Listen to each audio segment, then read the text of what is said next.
روزہ کسے کہتے ہیں؟ عبادت کی نیت سے اللہ کی رضا کے لیے صبح صادق سے لے کر غروب آفتاب تک کھانے پینے اور جماعت سے رکے رہنے کا نام روزہ ہے۔ جب رمضان المبارک کا مہینہ شروع ہوتا ہے تو ہر رات میں ایک پکارنے والا پکارتا ہے، ایک آواز دینے والا آواز دیتا ہے کہ اے خیر کے چاہنے والے آگے بڑھ، اے خیر کے چاہنے والے تو آگے بڑھ، اللہ تیرا بھلا کرے، تجھے کامیابی ملے، اور اے شر کے چاہنے والے پیچھے ہٹ جا، اے شر کے چاہنے والے پیچھے ہٹ جا، نہیں ہٹے گا تو تباہ و برباد ہو جائے گا۔ رمضان المبارک کی برکت سے اللہ تعالیٰ بے حساب لوگوں کو دوزخ سے نجات عطا فرماتا ہے، چھٹکارا نصیب فرماتا ہے، خلاصی نصیب فرماتا ہے۔ رمضان المبارک کے مہینے میں اللہ تعالیٰ بندوں پر نظر خاص فرماتا ہے۔ اس ماہ کی برکت سے اللہ تعالیٰ مومن کا رزق بڑھا دیتا ہے، اللہ تعالیٰ سخی کا رزق بڑھا دیتا ہے۔ رمضان المبارک کا پہلا اشرا رحمت، دوسرا اشرا مغفرت، تیسرا اشرا دوزخ سے چھٹکارے کا ذریعہ۔ رمضان المبارک کا مہینہ ایک ایسا مہینہ ہے، اس مہینے میں اللہ تعالیٰ آسمان سے زمین پر ایک خاص تجلی فرماتا ہے، ہر رات میں ایک خاص تجلی فرماتا ہے۔ اللہ تعالیٰ ہر بندے کو کرم کی نگاہ سے دیکھتا ہے، رحمت کی نگاہ سے دیکھتا ہے۔ رحمت کی نگاہ سے دیکھ کر میرا اللہ فرماتا ہے، دنیا والو ہے کوئی مجھ سے بخشش طلب کرنے والا کہ آج کی رات میں اسے بخش دوں، اور ہے کوئی بے اولاد مجھ سے نیک نرینہ اولاد مانگنے والا، ہے کوئی مجھ سے صالح اولاد مانگنے والا، آج کی رات میں اسے نیک نرینہ اور صالح اولاد عطا کروں۔ اور دنیا والو ہے کوئی مجھ سے بیماری سے چھٹکارا حاصل کرنے والا، آج رات میں اسے تندرستی عطا کروں، آج میں اسے صحت عطا کروں۔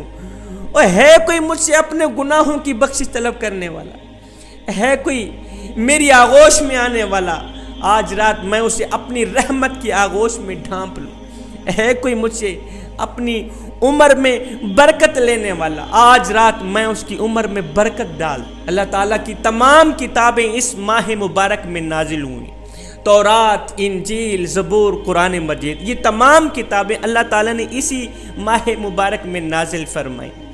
روزہ اللہ تعالیٰ سے بندے کی سفارش کرتا ہے، اللہ کو کہتا ہے مالک میں نے اسے کھانے سے روکا، یہ رک گیا، مالک میں نے اسے پینے سے روکا، یہ رک گیا، میرے ادب کی وجہ سے، میرے احترام کی وجہ سے اس نے ڈنڈی مارنی چھوڑ دی، نہ حق قتل کرنا چھوڑ دیا، اس نے ظلم کرنا چھوڑ دیا، میرے ادب اور احترام کی وجہ سے اس نے اپنے ہاتھوں سے کسی کو ایذا دینی چھوڑ دی، تکلیف دینی چھوڑ دی، کسی کو درد دینا چھوڑ دیا، ایڑھی مار کے چلنا چھوڑ دیا، فخر سے چلنا چھوڑ دیا، غرور سے چلنا چھوڑ دیا، غلط سننا چھوڑ دیا، میری خاطر اس نے غلط بولنا چھوڑ دیا، میری خاطر اس نے اپنے اندر سے حسد نکال دیا، غرور اور تکبر نکال دیا، اللہ اکبر، اپنے دل سے نفاق نکال دیا۔ مالک اس نے میری خاطر سب کچھ کیا، میں تجھ سے اس کی سفارش کرتا ہوں، مالک تو اسے بخش دے۔ میرا اللہ روزے کی سفارش قبول فرماتا ہے، روزے کی دعا قبول فرما کر جب رمضان المبارک کی آخری رات آتی ہے تو میرا اللہ فرماتا ہے روزے دارو، اللہ رسول کے پیارو، مبارک ہو، میں نے تم سب کو بخش دیا ہے، تمہارے تمام گناہ بخش دیے گئے ہیں۔ روزے دار کے لیے سحری سے افطاری تک مچھلیاں بھی روزے دار کی بخشش کے لیے دعائیں مانگتی رہتی ہیں، مچھلیاں، چرند پرند، چیونٹیاں بھی روزے دار کی بخشش کے لیے دعائیں مانگتے رہتے ہیں۔ روزہ دار اللہ سے مانگنے کے لیے، دعا کے لیے جب ہاتھ اٹھاتا ہے تو میرا اللہ جنت کی تمام حورین کو کہتا ہے چپ کرو، اپنی عبادت بند کر دو، عبادت چھوڑ کے میرے روزے دار بندے کی دعا پر آمین کہو۔ میرا روزے دار دعا مانگ رہا ہے، تم آمین کہو۔ مجھے بتاؤ جس کی دعا پر جنت کی تمام حورین آمین کہہ رہی ہوں، کیا خیال ہے وہ دعا قبول نہیں ہوتی ہوگی؟ یہاں سے نکلتی بعد میں ہوگی، قبول پہلے ہوتی ہوگی۔ روزہ دار کو روزہ افطار کرانے سے اللہ تعالیٰ افطار کرانے والے کے تمام گناہ بخش دیتا ہے، اس کے رزق میں برکت ڈال دیتا ہے جو شخص کسی روزہ دار کا روزہ افطار کراتا ہے۔ میرے نبی نے فرمایا اللہ اکبر، جو شخص کسی روزہ دار کو ٹھنڈا پانی پلاتا ہے، جو شخص کسی روزہ دار کی افطاری کے وقت اسے کوئی شربت پلاتا ہے، ایسے شخص کے بارے میں میرے نبی کا یہ وعدہ ہے کہ ایسے شخص کو قیامت کے دن حوض کوثر کا جام پلاؤں گا۔ تو جوانوں، روزے کے دوران کھانا پینا اور بیوی سے صحبت کرنے سے روزہ ٹوٹ جاتا ہے۔ کھانے سے، پینے سے، بیوی سے صحبت کرنے سے روزہ ٹوٹ جاتا ہے۔ خدا نہ کرے اگر تم سے روزہ ٹوٹ بھی جائے۔ ایک شخص آیا میرے حضور علیہ الصلوۃ والسلام کی خدمت میں، آقا اگر روزہ ٹوٹ جائے تو کیا کریں؟ میرے نبی نے فرمایا میاں اگر روزہ ٹوٹ بھی جائے، خدا نہ کرے تم سے یہ غلطی، یہ گناہ ہو جائے تو ایک غلام آزاد کر دینا۔ آقا اگر یہ بھی نہ کر سکیں تو فرمایا 60 مسکینوں کو 2 وقت کا پیٹ بھر کے کھانا کھلا دینا۔ آقا اگر یہ بھی نہ کر سکے تو میرے کریم نبی نے فرمایا پھر 60 دن مسلسل روزہ رکھنا، تمہارا کفارہ ادا ہو جائے گا۔ ایک صحابی میرے حضور علیہ الصلوۃ والسلام کی خدمت میں حاضر ہوا، رمضان المبارک کا مہینہ ہے۔ ایک صحابی میرے کریم نبی کی خدمت میں حاضر ہوا، آقا کوئی ایسا عمل بتا دیں جو مجھے سیدھا جنت تک لے جائے، کوئی ایسا عمل بتا دینا آقا جو مجھے سیدھا جنت تک لے جائے۔ میرے کریم نبی نے فرمایا رمضان المبارک کے روزے رکھا کر، یہ بے مثال عمل ہے، یہی عمل تجھے سیدھا جنت تک لے جائے۔ میرے کریم نبی نے فرمایا افطار کے وقت بہت سے لوگوں کو اللہ تعالیٰ کی طرف سے جہنم سے آزادی کا پروانہ ملتا ہے۔ تو جوانوں، آخر میں ایک اہم سبق دے کے اجازت چاہوں گا۔ جوانوں، سحری کے وقت کہیں ایسا نہ ہو تمہارے سامنے تو 10 کھانے پڑے ہوں اور تمہارے محلے میں رہنے والے غریب شخص کو سوکھی روٹی بھی نہ ملے سحری کے لیے۔ افطاری کے وقت تمہارے سامنے 12 کھانے لگے ہوئے ہوں اور کہیں ایسا نہ ہو تمہارے محلے میں رہنے والا غریب شخص سوکھی روٹی اور ٹھنڈے پانی کے لیے ترستا رہے۔ رمضان المبارک کو غنیمت جانو، اس رمضان میں ڈھیروں نیکیاں خرید لو، ڈھیروں نیکیاں حاصل کر لو۔ محلے میں غریبوں کی مدد کرو، ان لاوارث بچوں کی مدد کرو جن کا تمہارے سوا مدد کرنے والا اور کوئی نہیں ہے۔ اگر جس نے مدد کرنی بھی ہے تو وقت پر کریں، یہ نہ سوچے کہ کل میں مدد کروں گا، ہو سکتا ہے کل تیری زندگی میں نہ لکھی گئی ہو سکتا ہے یہ نیکی تیری زندگی کی آخری نیکی ہو سکتا ہے یہ اذان تیری زندگی کی آخری اذان ہو، یہ نماز تیری زندگی کی آخری نماز ہو۔ کل کا سوچنے والے آج ہی جو کرنا ہے کر لے۔ میرے کریم نبی نے دشمنوں کے سروں پر شفقت بھرا ہاتھ رکھا ہے۔ میرے نبی کے دروازے پر اگر کوئی دشمن آیا ہے، دشمن کے سروں پر بھی میرے کریم نبی نے شفقت بھرا ہاتھ رکھا ہے۔ ہم نے تو اپنوں کے سروں پر بھی شفقت بھرا ہاتھ نہ رکھا۔ مجھے ایک واقعہ یاد آ گیا۔ ایک یہودی بچہ تھا، میرے نبی کی خدمت کیا کرتا تھا۔ وہ خدمت کیا تھی؟ میرے نبی جب بھی مسجد نبوی میں داخل ہوتے، جب بھی اپنی نالین مبارک اتارتے، جوتا مبارک اتارتے، تو یہ یہودی بچہ دوڑ کر میرے نبی کے جوتے کو ادباً احتراماً اٹھا کے چوم کے ایک سائڈ پہ رکھ دیتا تھا، پھر میرے نبی کے جوتے کی رکھوالی کیا کرتا تھا۔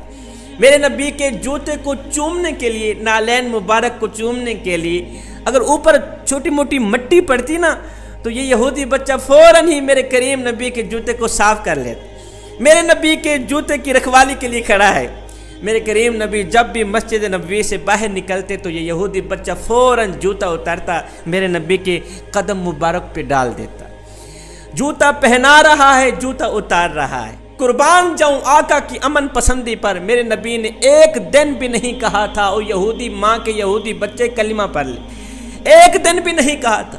میرے نبی جانتے ہیں یہ خود بھی یہودی ہے، اس کی ماں بھی یہودی، اس کا باپ بھی یہودی، ایک دن بھی نہیں کہا کہ تو کلمہ پڑھ کے مسلمان ہو جا۔ غلامی کرتا رہا۔ ہائے میں قربان جاؤں یہودی بچے تیرے مقدر پر، وہ نالین جو فرشتے اٹھانے کے لیے ترستے ہیں، یہودی بچے نے ایک بار نہیں ہزاروں بار اٹھائی ہیں، ہزاروں بار وہ جوتا چوما ہے، ہزاروں بار وہ نالین مبارک چومی ہے۔ آئے روزانہ آنے والا، روزانہ نظر آنے والا، روزانہ خدمت کرنے والا بچہ ایک دن نظر نہ آیا۔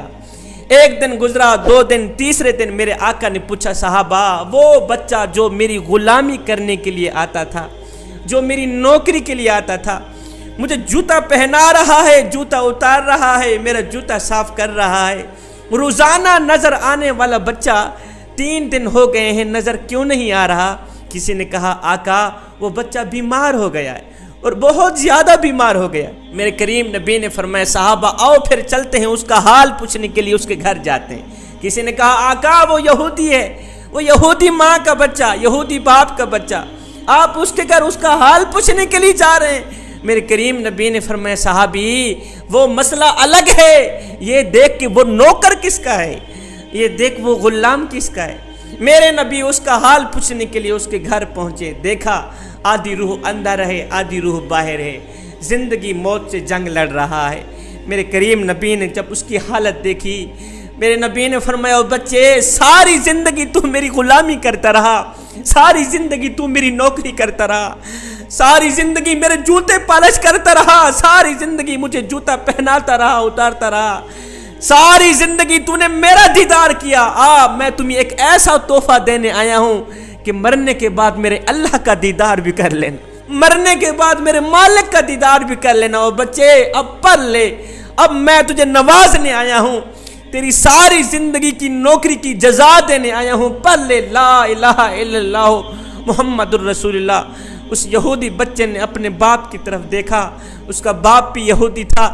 باپ نے بچے کو دیکھتے ہی کہا نہیں بچے یہاں نا کی تو کوئی گنجائش ہی نہیں، اور بیٹے تجھے پتہ نہیں ہے نبیوں کا سردار ہمارے گھر چل کے آیا ہے، نبیوں کا امام ہمارے گھر چل کے آیا ہے، بچے پڑھ لے لا الہ الا اللہ محمد الرسول اللہ۔ تو آج مر رہا ہے، آج کے دن تیری نوکری ختم، آج سے تیرے نبی کی میں خود ہی نوکری کیا کرتا رہوں گا، آج سے تیری نوکری ختم ہے۔ بچے نے کلمہ پڑھا، روح پرواز ہو گئی، اللہ کو جا ملا۔ باپ بھی کلمہ پڑھ کے مسلمان، ماں بھی کلمہ پڑھ کے مسلمان۔ اب یہ ساری زندگی انہوں نے میرے نبی کی نوکری پہ لگا دی۔ میرے نبی نے غیروں کے سروں پر شفقت بھرا ہاتھ رکھا، ہم نے اپنوں کے سروں پر بھی شفقت بھرا ہاتھ نہ رکھا۔ جوانو نفرتیں نہ پھیلاؤ، محبت پھیلاؤ، محبت پھیلاؤ، پیار کرو نبی کی امت سے، محبت کرو نبی کی امت سے، شفقت کرو نبی کی امت پہ، احساس کرو نبی کی امت پہ۔ اگر میں آپ کے بچوں سے پیار کروں تو میں آپ کو کتنا اچھا لگوں گا، اگر آپ میرے بچوں سے پیار کریں گے تو آپ مجھے کتنے اچھے لگیں گے۔ تو جب ہم سب آقا کریم کی امت سے پیار کریں گے تو ہم سب آقا کو کتنے اچھے لگیں گے۔